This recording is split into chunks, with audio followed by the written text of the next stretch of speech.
We could submit thousands of applications on a portal and they'll be sourced and filtered through an AI platform. But at the end of the day, those HR leaders that are reviewing the resumes, that are actually having a conversation with a candidate, like a face to face interaction, virtual or in person, really gets to show them like the human piece of this individual. Because on paper, many people could look amazing, right? Great GPAs and all of that. But if you don't connect with people, I mean, you can train people to do the technical work, but you also have to have that human interaction that, at least in my world, like connecting with a client matters. Hey there, Lizeth. It is great, as always, to see you, and I really appreciate you jumping on here today to provide a little scholar scoop. How in the world are you doing?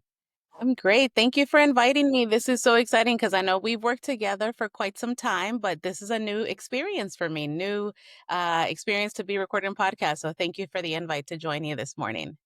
Oh, I'm so happy to know that. It seems special that I get to be your first, Lizeth. Definitely. Yes, for sure. Very Well, excited. So thank you.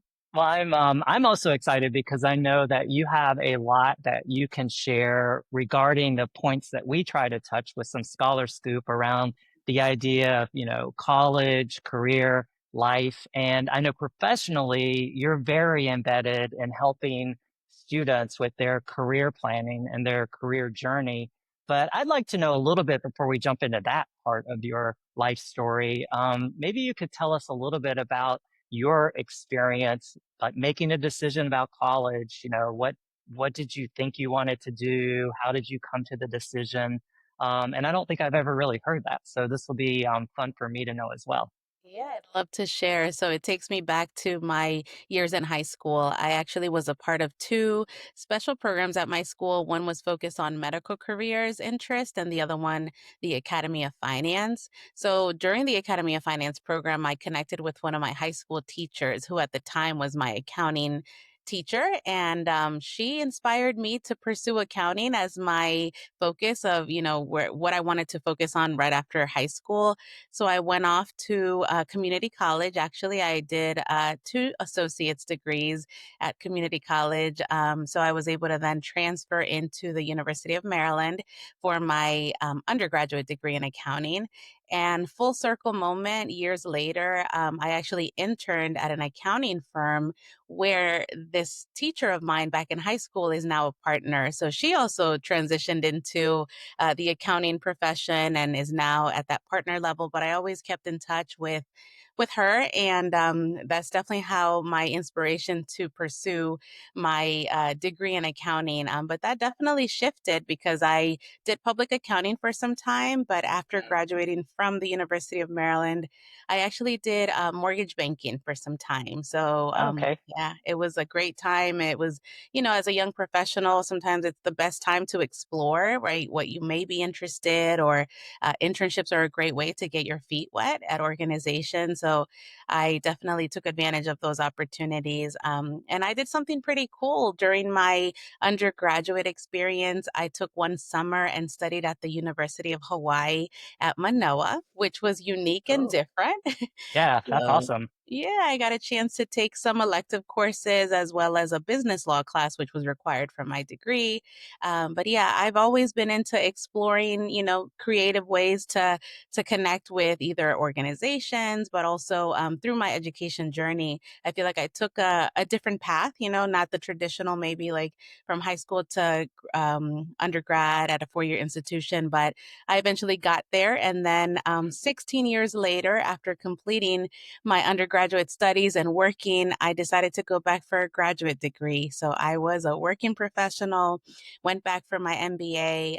So it's been a great journey, and I'm always learning. I feel like every day we learn something new, but that's been my career journey as it relates to connecting with education and landing at the University of Maryland about 17 and a half years ago. Well, there's so much about that that I think can be really useful for students that are thinking about their path because you framed it up like it wasn't altogether the traditional way to do things. And I've come to believe, especially over the past handful of years, that the idea of what is traditional or what isn't traditional is somewhat a little misleading in the way that people can potentially feel discouraged if they're not doing things the way that they think should be traditional. But hearing your story and so many other people that kind of pull things together along the way and they end up in a really great space. And I think that's what life is really all about, right? It's like taking advantage of the moments and yielding the opportunity to listen to the people who mentor you, your teachers, and taking their advice. And especially what I've seen happening, and you were ahead of the curve on this when you were doing this, but I think community colleges are such a great way to kind of tiptoe into the college experience. And, I don't know if you've seen this with the students that you work with, but there's a lot more high school students now who are graduating from high school actually with a dual degree. They'll get, their associate degree at the same time they're getting their high school diploma. And I think that's another way maybe to tackle your way to landing into a college experience. Are you seeing that with students at all that who you work with? Yes, actually, and even personally, some family members have had that experience. I can share one in particular. By the time she graduated high school, she also completed an associate's degree. So that gave her the flexibility. And also, because she is such a go getter, she was able to complete not only her undergraduate degree sooner, but then went right into law school. So, like at 20, I think like 24, 25 years old, already practicing law. And like that is because of that opportunity that her high school allowed, to complete the high school degree, a diploma, as well as an associate's degree. I do see, I'm affiliated with the universities at Shady Grove here in Maryland. So this is a unique approach to education. And in terms of like high school students go off to community college for a couple years and they feed into the universities at Shady Grove. So typically a junior and senior year, they're able to complete their degree at the University of Maryland and other institutions that are there. But I have been seeing a lot through those programs where students come in either through that program where you come in with an associate's degree or AP courses and a variety of other ways that students kind of get ahead of the curve. So they're able to get a head start, which gives them flexibility either to explore, maybe have a double degree when they go to college, right? Because that sometimes requires more time. Another thing that I'm seeing, related to that, but it's after students complete their undergraduate program, they sometimes stay on for one additional year and complete a master's degree. That's another popular thing that is happening among students these days. For 5 years, you get to leave with 2 degrees, right? A master's degree included. So yeah, on both ends, like at the beginning of the journey and also to extend the journey by a little bit and acquire one additional degree. I haven't ever thought about framing it that way, but the high school experience may lend itself to having 2 degrees at graduation, but you could also do that at a lot of campuses now where you could graduate with a master's by adding on an additional year. So definitely is a good way to try to maybe maximize your resources that you're putting Mhm. into your experience. I also tell students all the time, like, if you're thinking about your college experience and maybe you're trying to be really conscious of how you can afford it or the resources that it's going to take, the idea of like starting out at community college and taking care of a lot of oftentimes the electives and the things that you have to take that'll transfer. So many schools, four-year institutions, are always looking for qualified students to transfer in from community college. And a lot of them even offer scholarships and other things. And it used to be, and I think this has changed, and I'm so happy about this. It used to be students who went to community college, and this was probably 10 or 12 or 15 years ago. It's almost like they would want to bury that fact about themselves. Because if you do transfer and then you get your degree from the four-year institution, that's how it's presented on your resume and other places. But I think now employers, they like seeing that you have taken initiative when you're in high school potentially or otherwise to go to community college, gives you more to talk about in an interview. And so I think like it's something that really should become more of a really big factor in the way people think about getting their degree. So I'm glad to know that about you. I didn't realize that that was your path, and look at you and all the success that you've had. That's amazing.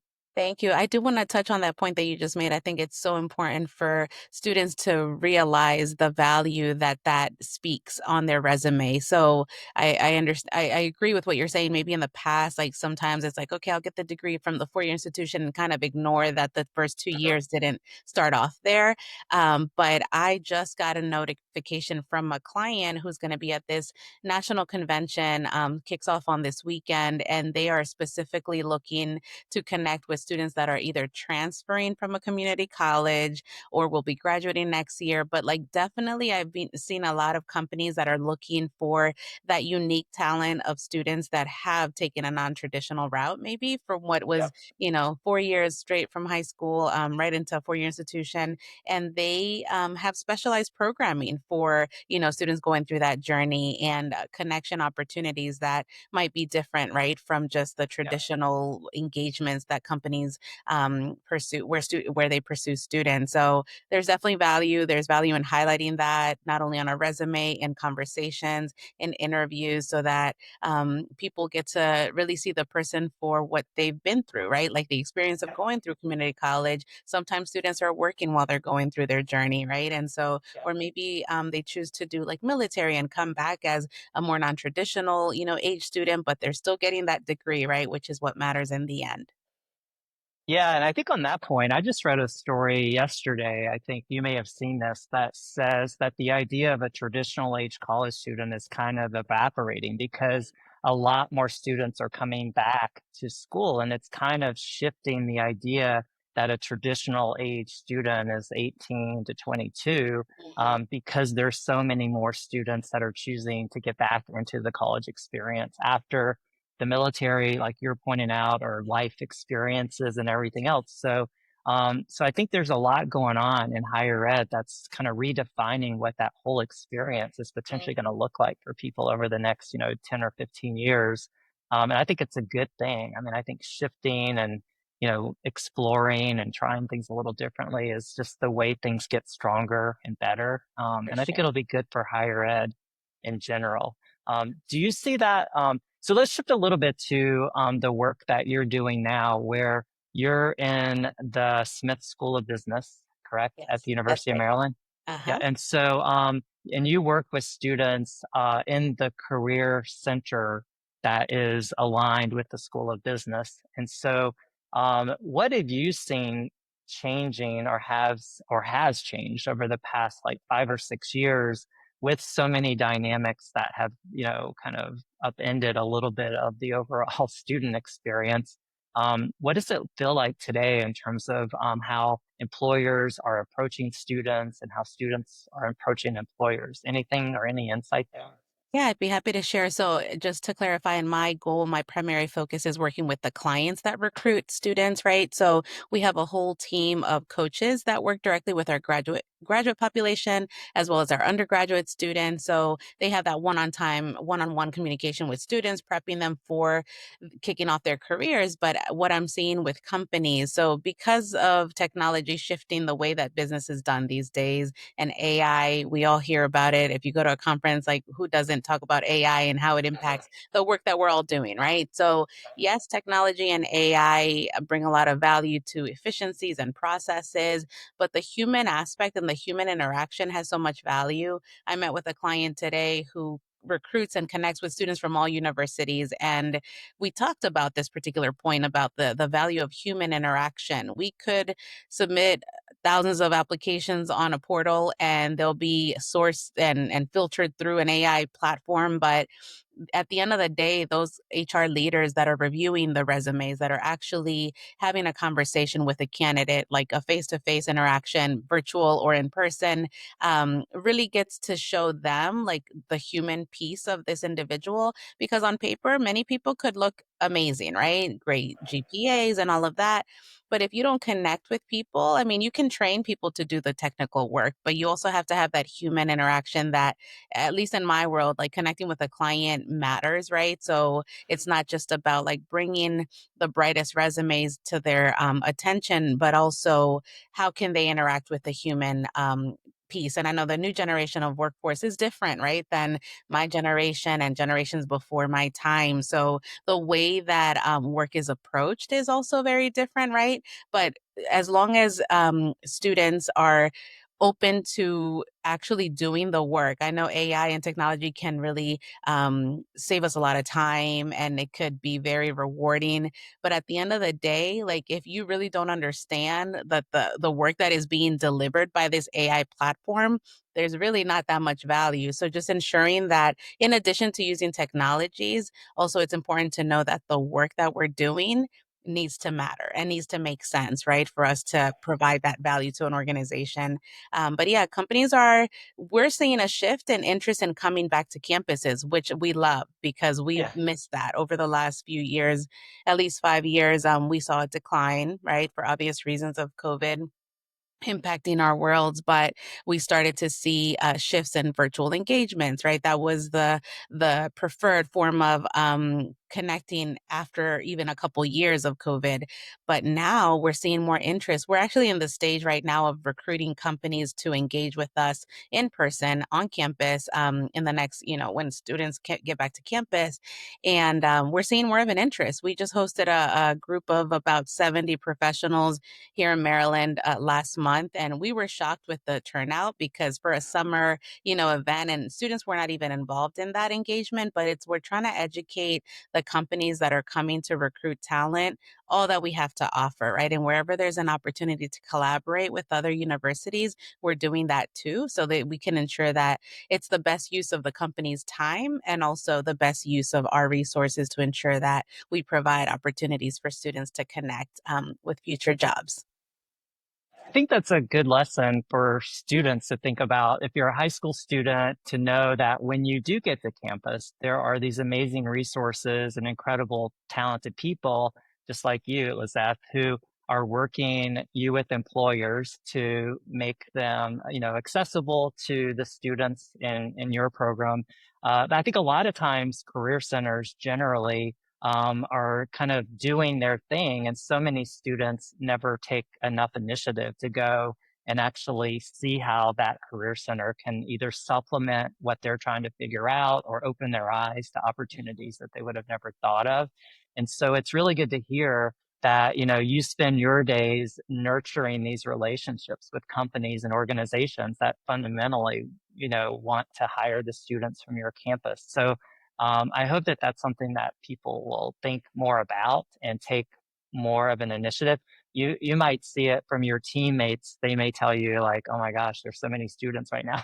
Um, but I think at the end of the day, I would like to believe that every career center or every person working in some capacity with the career aspect of college want to do everything they can to help the students actually land in a place that they can be excited about. Is that the way that the mission works for what you try to accomplish? Absolutely. And we're also trying to find creative ways to now make that connection because what we can provide is the opportunity for the companies to connect with talent, right? Students need to do their job to ensure that they are ready for the interviews, that they perform well, and all of that. But without these experiences of exposure to companies, like they would not be able to make these connections as easily, right? It's such a competitive world out there, but one way that we're seeing and companies are very interested is in hosting students on site. So that's been a shift. And so not only do we invite companies to come to campus, but we also take students out to company visits, right? So they get to get a sense of what that culture is like.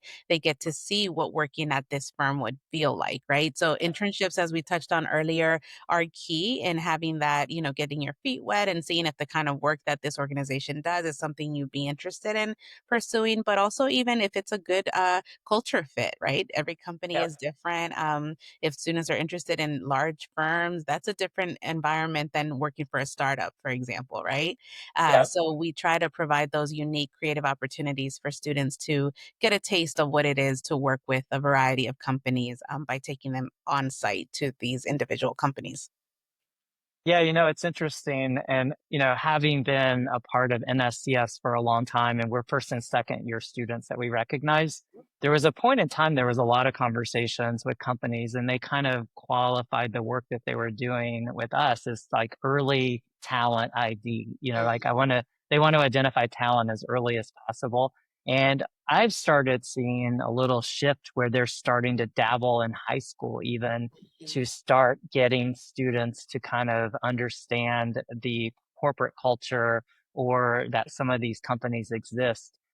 Does that ever come up in your conversations, or is it just so focused because you're in the college space that you don't really hear about some of their other initiatives?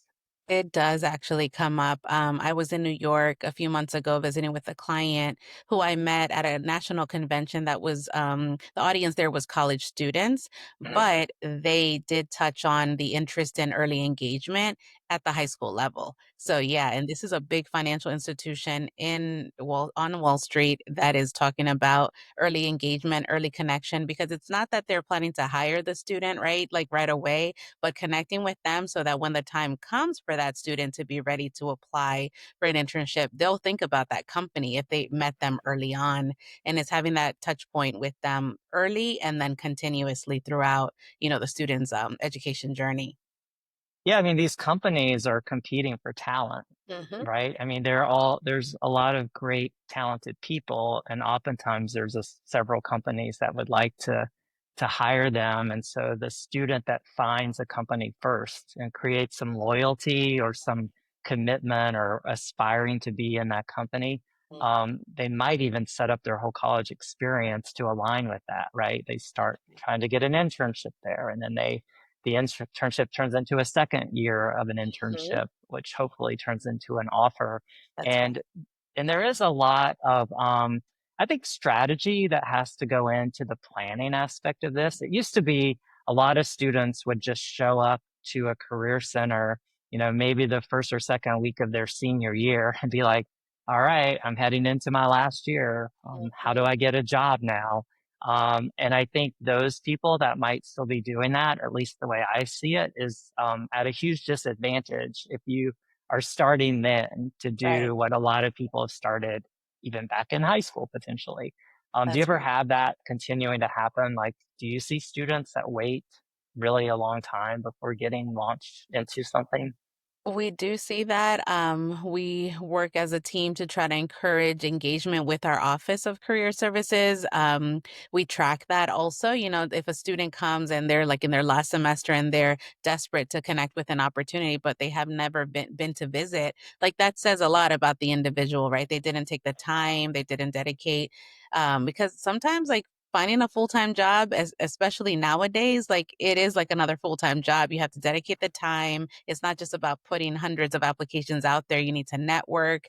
An area of value that we find and we're encouraging as an alum at the University of Maryland Smith School of Business, I am trying my best to connect with alums that are interested in giving back. So sometimes it's not just about the financial give back, right, to your institution, but also like your time and prepping students for the next generation of Terps that are coming out of our institution. So connecting with graduates from your university, we definitely highlight and recommend that students do early on, right, as part of their strategy. LinkedIn is a great resource that people take advantage of, right? You can easily connect with graduates from your institution. So we encourage a variety of ways for current students to connect. But we do see that sometimes people do wait till the last Yeah. semester or the last year, and that becomes a little bit more challenging to just close the loop in terms of like being ready with a great job at graduation.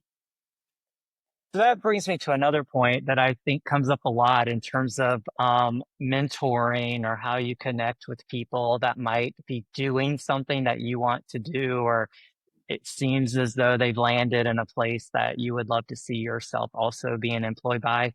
Um, I think LinkedIn comes up a lot. Like, reach out to people on LinkedIn that maybe went to your institution or have things in common with you.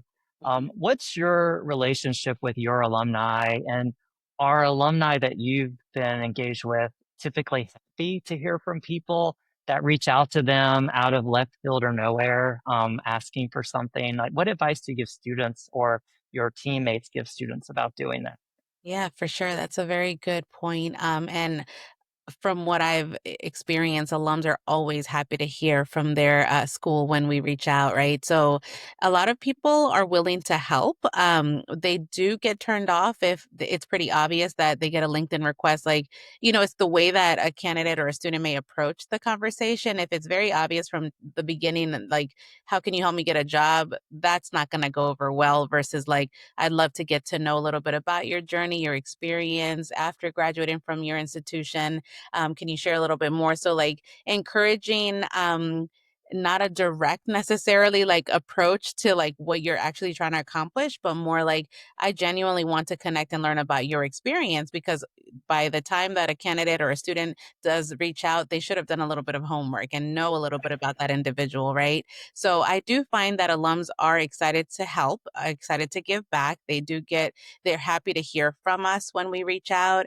But there's also ways how we can encourage them to come back to campus. I'm actually working on an initiative right now where we're going to be inviting alums and HR leaders to come back to campus and eventually recruit our talent, but we're inviting them for a football game during the season. And that's a way to kind of bring them back to campus if they haven't been on campus in a while, um, get them excited about, their time as a student at our university, but also like open up that door to conversations for future engagement. I had a call last week with an executive within sports, and he's at a point in his career where he's ready to give back, right? So he says, "Oh, I remember when I was an undergraduate at this institution, and the experiences, the people that impacted his journey." So like people want to impact the future generation, right? So they are willing to help, but it's approaching them at the right time because not everybody has the time to give if they're in the heart of their career themselves. But depending on when you approach the individual, timing might be right, in terms of like getting them to re-engage or give back and connect. But I feel like when people reach out and they know that once they were once in those shoes, they're more willing Right. to help, right? Because they have that connection. Yeah, I think that's definitely the way to frame it up. I also learned too, and I think people oftentimes just need to be reminded when you're reaching out randomly and that person woke up that morning and all of a sudden they have a message from you that they weren't expecting. I think your point is a really good one in the sense of, probably be direct. What do you want? What are you asking for? And I would say what I feel like now is like, don't necessarily ask for something that's going to take a lot of their time. And it usually sometimes will start out, at least my experience with these messages. I'm curious about yours, but it's like, hey, I'm really like curious about something and I'm wondering if we could grab a coffee or, you would have time to meet with me somewhere. And I think that's where I'm always looking at like, yeah, let's see, when could I actually grab a coffee and how many people do I have time to have coffee with? What I Right. appreciate is when there's like, hey, I noticed what you're doing, or I've heard about you for some reason. Can you answer this one question for me? I think it would help me somehow. And then I can answer the question, right, easily. And sometimes it'll create a dialogue, or sometimes it's just what they kind of needed to know. But Hmm. I do think the expectation has to be managed when you're reaching out to someone. They're under no obligation to Yeah. follow up with you. So just be careful in the way that you approach it and just manage your expectation, I think. Definitely. I would agree with that. Um, to have a purpose for reaching out, right? People don't have a lot of time to spend. So Yes. direct to the point. And if you make it convenient for the person that you're reaching out, most likely they will make time. I typically try to say to a client that I'm, getting to know, like, let me know what works for you, what works around your schedule. Like I can accommodate. Because if we want them to like what works for me, that might not be as appealing, right? So working Right. around their schedule. Mhm. Yeah, so I have one more thing I want to kind of broach with you to get your insight on. Mhm. I know I don't want to take up too much of your time today, but you said it earlier, and I hadn't really thought about it this way, but you're like, if you're going to be using AI as a resource, it's important for you to understand how it works Right. or how it's coming to the conclusion of things. It reminds me of like, GPS or Waze, right? Like so many people today don't know how to get anywhere because they rely on Waze or Right, one of those, products to direct them. I've read of people just driving directly off a cliff because that's what it's telling them to do. right. And I think it's unfortunate because if that somehow wasn't accessible to you, you need to know how to look at a map and navigate your way around, right? But I think on that front, though, one of the things that I have heard more and more about, particularly sometimes in the School of Business or for people who are business majors, even for you, accounting majors, like, AI is going to eventually be able to do a lot of those things that an accountant would do for you and that type of thing. So my thought process that I'd love to get your insight on is, everything gets framed up like we need to be teaching students more soft skills. Mhm. It's not all about the hard skills. And a lot of companies now that you would think would be really drawn toward business majors are looking a lot more at liberal arts majors Mhm. because of the way that they go into their degree program with the more broader, this is how you think, this is how you figure things out. Mhm. How does the School of Business, or is this coming up in your conversations with some of the changes that are happening? But what's your thought on soft skills and how do you intersect ever, if ever, with the liberal arts majors that might be nabbing some of the jobs that have typically been for business students? Is that Yeah, coming up at all? Am I it making this up? I is. don't know.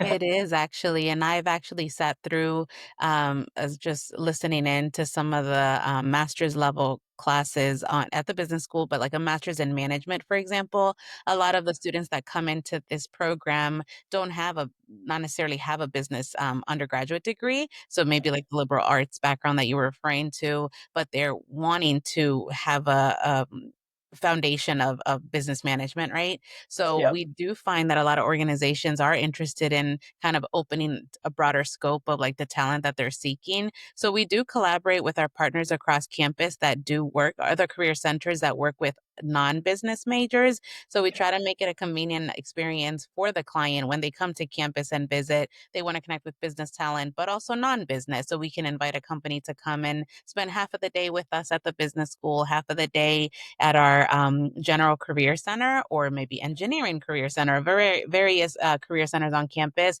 where they do get a chance to connect with a variety of talent because they are looking for diverse talent and that includes like majors, right?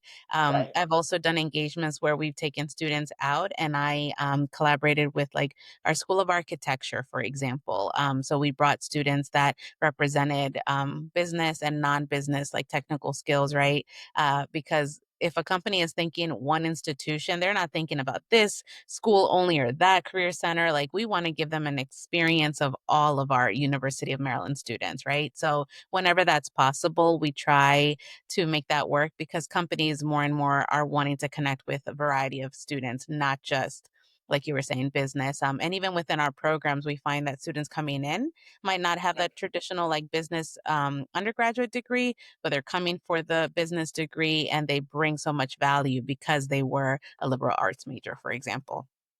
Yeah, I Mhm. guess in those scenarios too, it might give students an opportunity to consider like a double major Mhm. or finding a way to kind of dabble in something else that adds a little additional, something to their resume and their academic record. So Sure. I think that's very helpful. Well, I know that we could probably talk for Mhm. a super long time about all of Right. this, and so we'll have to have you come back again and we can continue this dialogue with so much good information that I think can help students frame up how to be best positioned to land in a place that really can be what might be their ultimate goal for a career, or maybe it's the path that gets them to something that they never would have imagined. Mhm. So thank you for all of this really good insight. I really appreciate it. And I appreciate you. You've been supportive, so supportive of me and NSCS and it's just been great to get to know you over the past 10 years or so. It's been really About 10 great. years, So yeah. yeah, Thank so you, Steve. thank you, Lizeth.